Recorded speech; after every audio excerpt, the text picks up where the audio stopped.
basically run.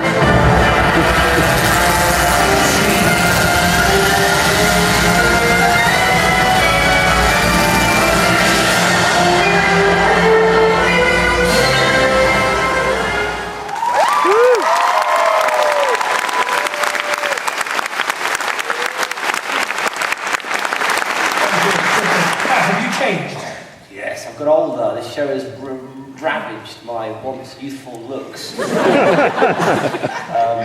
Yeah, it's very exciting to see that. I mean, it's so lovely for us three to sort of watch back, because not just the episodes themselves, but you know, the people that directed them, and the locations, the things we did in those locations. You know, because we make quite a point of having fun on set, don't we, and having a laugh. It's very important. I think you've got to. I mean, particularly this show, it needs an energy of play, and we have the right laugh. Poor Karen gets most of the gets the brunt of the laugh. It certainly inspires a sense of nostalgia. And you genuinely, I get the feeling that you genuinely get on. Yeah. So I know what television, I know what actors can be like. Yes. You genuinely get on, don't you? We're good pals. We really are. Do you spend a lot of time off camera together? Yeah. Because otherwise it's... Man, you must be sick of each other. No, because otherwise we'd just be on our own drinking herbal tea, which makes me want to kill myself. Go home, eat some hummus and some crackers and have a chamomile tea. That is the life of Doctor Who when I'm filming. Stephen, we're going to open up to the floor in just a moment. But somebody told me that you were looking for an older Doctor. Yeah. You went for Matt. Why? You're always wrong when you announce at the very beginning what you want out of a part. I absolutely declared, got it in the emails, I said, it's going to be 40 plus. Nobody, there isn't an actor out there at 27 who have the gravitas to play this part. Andy Pryor, I think, brilliant casting director, said at the time, he said, you're wrong, it's not about age, it's about depth, and there are actors who are way past 40 with no depth at all, and there are plenty in the 20s who've got enough depth. I didn't believe it because I'm always wrong. But on the first day, the third person to go with Matt, and it was just perfect. It was just spot on the first time. I've still got the audition. We can show it sometime. We should, yeah. I've never seen it. I think it's on my phone. It's really? I'm not sure if it's still it, but I used to get into arguments. Once you've been in that, people would say, he's 12. Yeah. I said, okay, watch this. And I showed them the edition and said, oh, right, I get it. So, on your girly phone? Stephen's got a girly phone. I'm confident in myself. But there is Stephen as well, there's a marvellous blend between the three of them, a chemistry that exudes not only on the stage but also on screen. That's difficult to translate from paper onto television, isn't it? Oh, it's hugely difficult, and you know, really, when you cast people, that's what happens is you start off telling them what to do, I suppose. They very, very quickly tell you what to do. So I'm writing the way they act the show.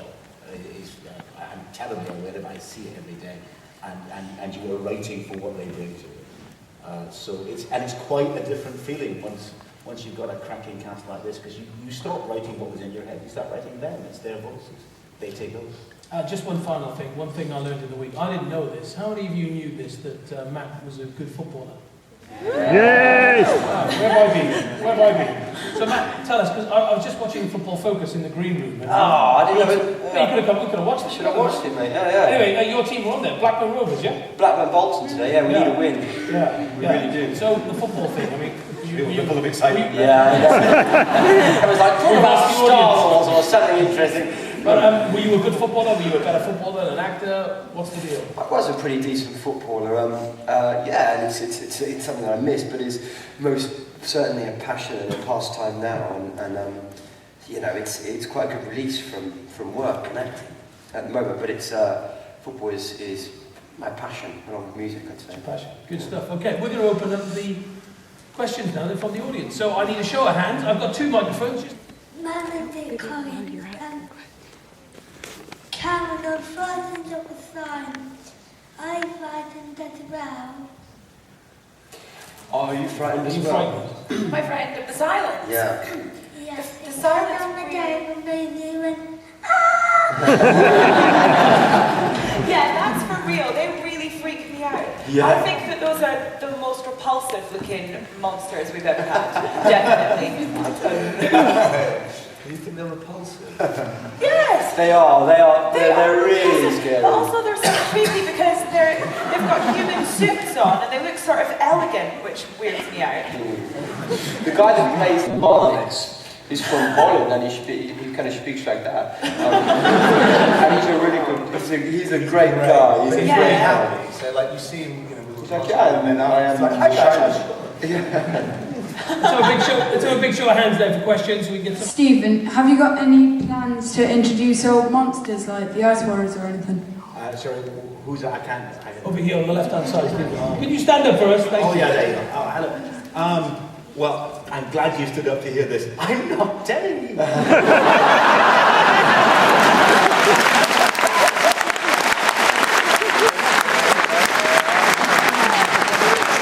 You knew that was the answer. Everything's secret. If you want to know what's going to happen to Doctor Who, you've got to watch Doctor Who. We force you to watch it all the time.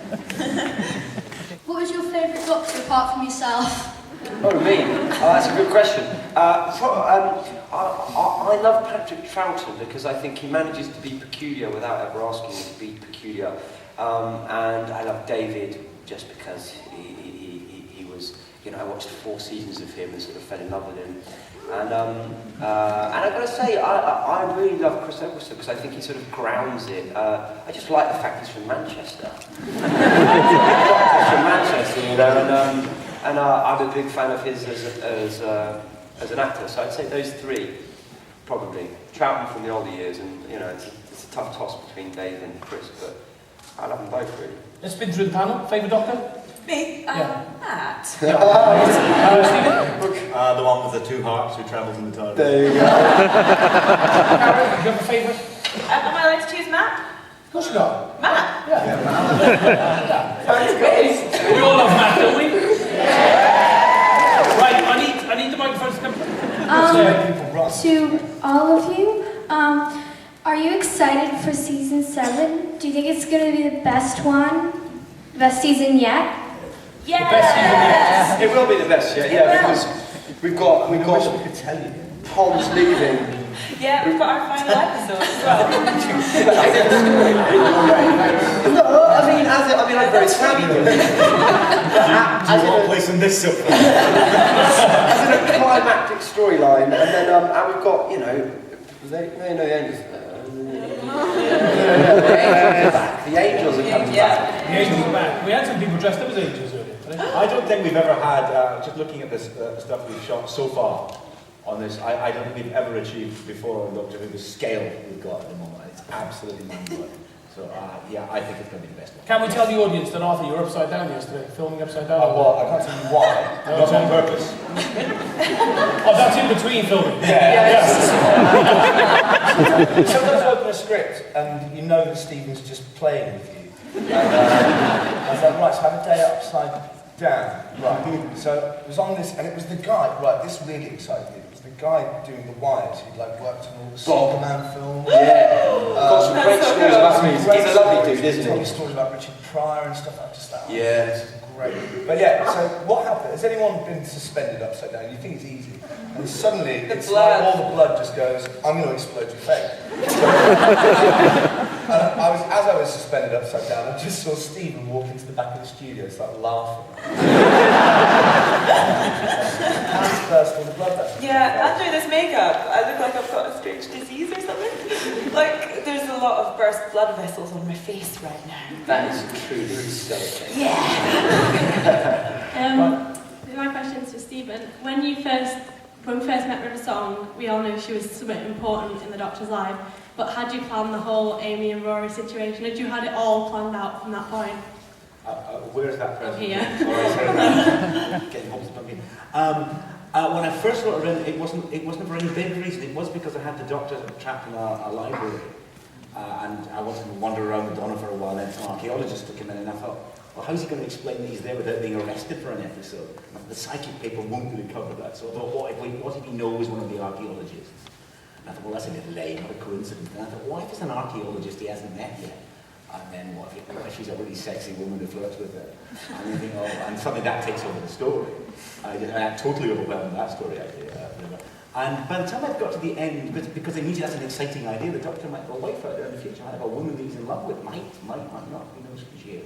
Once I got, by the time I got to the end of that script, I was starting to think where that could come from and how it could come about in big, broad brushstrokes. So certainly when I introduced Amy Pond, she's called Pond because of river, that was all set up from that point on. This is to Arthur, Karen and Matt. How old were you when you started getting interested into acting and drama? Arthur, do you want to kick us off? Kind of all my life, really. My mum's a puppeteer, so I always come around theatre. So, yeah, it was something I was interested in. Trivia, come on, Fact. drop the Go on, trivia. drop it. Well, my mum was the widow in Playdays.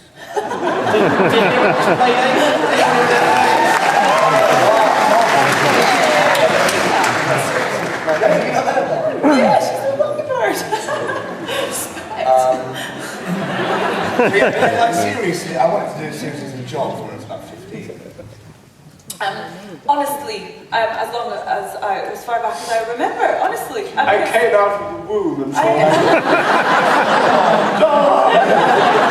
It's true. And I had a karaoke machine, and I figured out that you could like record. No, listen, you could record your voice on it and then play it back. So I got obsessed with that, and then that moved on to a video camera, and then I pursued it as a career. Is that why you like karaoke?